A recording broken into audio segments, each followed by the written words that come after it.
What's up guys? I'm back here again today for another video. Welcome back to the channel, Savage Panda Projects, the habitat for horsepower. So on today's discussion, we're going to be talking about downpipes as well as intercoolers on your MQB car. So we've got a question from our buddy Jake who wants to know, should he add an intercooler before his downpipe or a downpipe before the intercooler?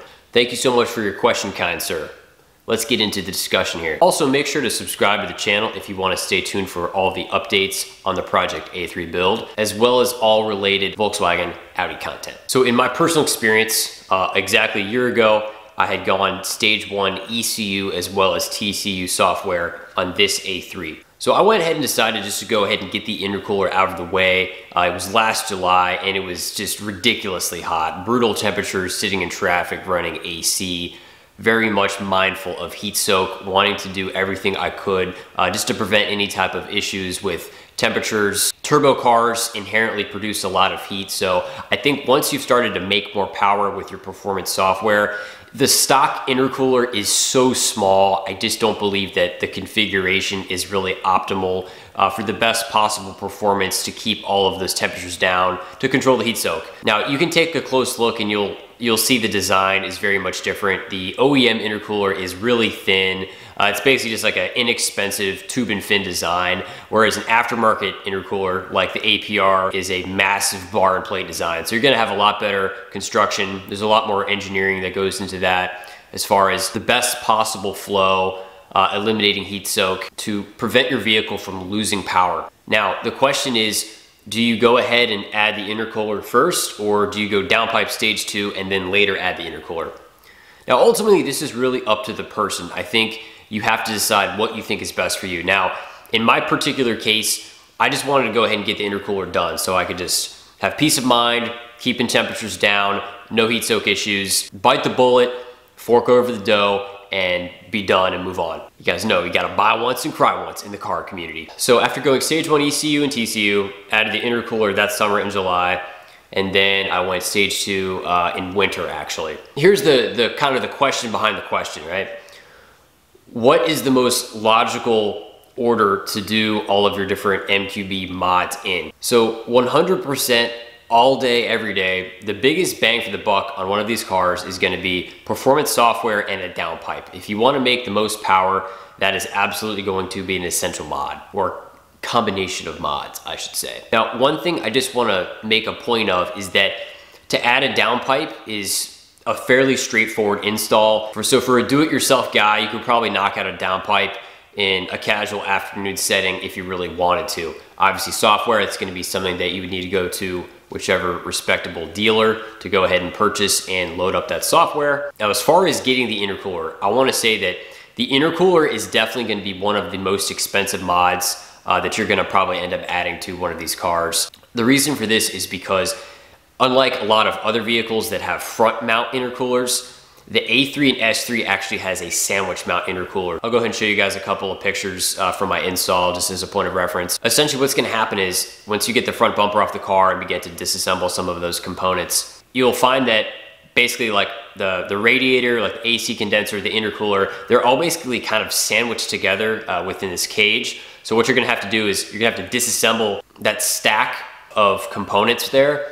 So you're gonna have to disassemble the cage, and then you're going to have to reassemble all those, the radiator, the AC condenser, all those pieces. You're gonna have to reassemble that cage around the new intercooler, and then you're gonna have to button everything back up, get your crash bar back in place, all of those different sensors. So it's a very time-consuming process. I strongly recommend going to a reputable shop to have this done if you're not one to have the capacity to do this at home. So just make sure if you are going to do the intercooler, you just gotta make sure that you're ready to fork over the dough, because the APR intercooler itself is about 900 bucks, and then I would strongly recommend adding the boost hose kit. So you get all those really nice silicone elbow pieces and all the different like hose clamps, everything to keep all of those important connections sealed. So that way you're not gonna have any kind of boost leaks. So that right there, you're looking at, let's see, 900, 1,000. So right there, you're at 1,100 bucks in parts. Now, as far as labor, I mean, I would imagine any shop that's gonna do this for you, I would expect probably 6 to 8 hours labor, just to give you like a ballpark. It's certainly a day's work, without a doubt. Hourly rates may vary depending on where you go, but if I were to give a ballpark estimate for labor, I would expect to pay around 600 to 800 bucks for a professional intercooler install on one of these vehicles. The other thing you have to keep in mind too is the coolant has to be drained as well, so make sure to factor in that cost. When you look at the instructions on the APR website, if I recall correctly, the instructions were on a Mark 7 GTI for the intercooler install. I don't think there's anybody that's actually got like a detailed instruction guide for the A3 or S3 specifically. So double check with whatever brand you're getting, make sure you've got access to instruction guides and make sure you're working with a shop that's comfortable getting their hands dirty with something like this. So order of operations, again, totally up to the person, whatever you feel it suits your needs. But really, bang for the buck is gonna be performance software, downpipe, intercooler. Obviously intakes help a little bit too, but if you want the most feelable power, that's gonna come from the tune. Downpipe is a huge upgrade. You really eliminate that massive restriction that you're getting from that OEM catalyst. Keep in mind too, these vehicles have a primary and a secondary cat integrated within that downpipe.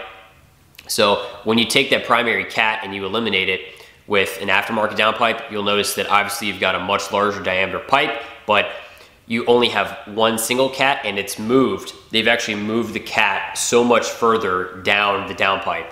So that way, it's when the exhaust is dumping from the turbo, you're not hitting that immediate restriction with that OEM cat location. I hope that makes sense. The aftermarket downpipe is gonna have a much less restrictive cell count in that catalyst as compared to the OEM. So for best possible flow, you wanna move that cat as far away from the turbo really as possible. So when you guys are shopping for downpipes, that's another thing is pay close attention to the location for where they put the catalytic converter. So just to recap, again, for me, I went ahead and added the intercooler after stage 1 to kind of bridge the gap between stage 1 and stage 2, dealing with the summer heat. I felt that was a critically important mod just to optimize performance, the best possible health and longevity for the engine, the turbo, all of those different components that are suffering the negative side effects of heat soak. I hope that helps you guys out.